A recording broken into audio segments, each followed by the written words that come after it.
kung wala namang chance na magdadrive kayo ng manual or wala namang kayong manual na kotse, well, you can consider na i-enroll nyo na kagad yung automatic. Bakit pa kayo magmamanual kung wala namang kayong idadrive na ganong sasakyan?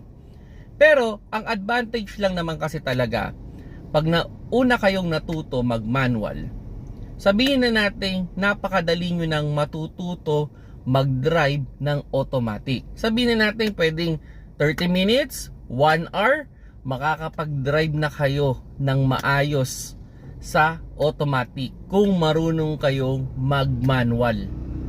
Okay?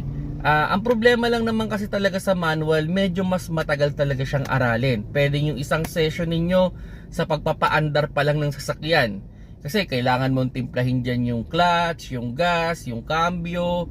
So, yung pagpreno, kailangan aapakan mo rin yung clutch. Then, may worry ka pa na pwedeng mamatay yung makina mo, pwede kang umatras. Unlike kasi sa automatic, yung pag-atras at yung pagpatay ng makina, halos wala ka ng issue dyan.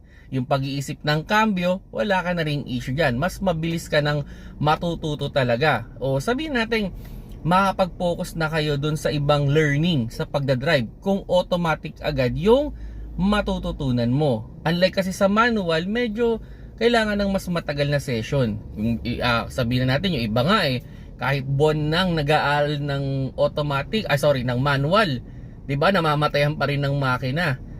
Talagang learning process talaga ang pag-aaral ng manual. Unlike kasi ng automatic, madaling-madali na. Ang biggest advantage din ng marunong ka mag-manual, halimbawa, nag-test drive ka, kumuha ka na ng driver's license mo. Ang tinest drive mo is manual.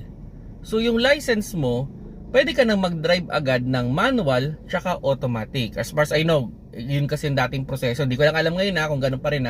Then, pag ang tinest drive mo kasi is automatic, hindi ka pwedeng mag-drive ng manual.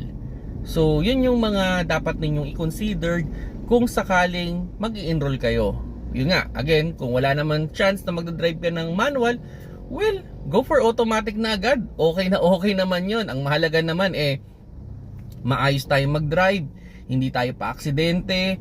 Wala namang ano yan kung ano yung alam mong lang i-drive, basta maayos kang mag-drive, okay na okay lang yun. So yan mga paps, no, sana nakakuha kayo ng idea kung ano ba yung mas okay na i-enroll, manual ba or automatic. Kung nagustuhan nyo yung video, pakilike na lang mga paps.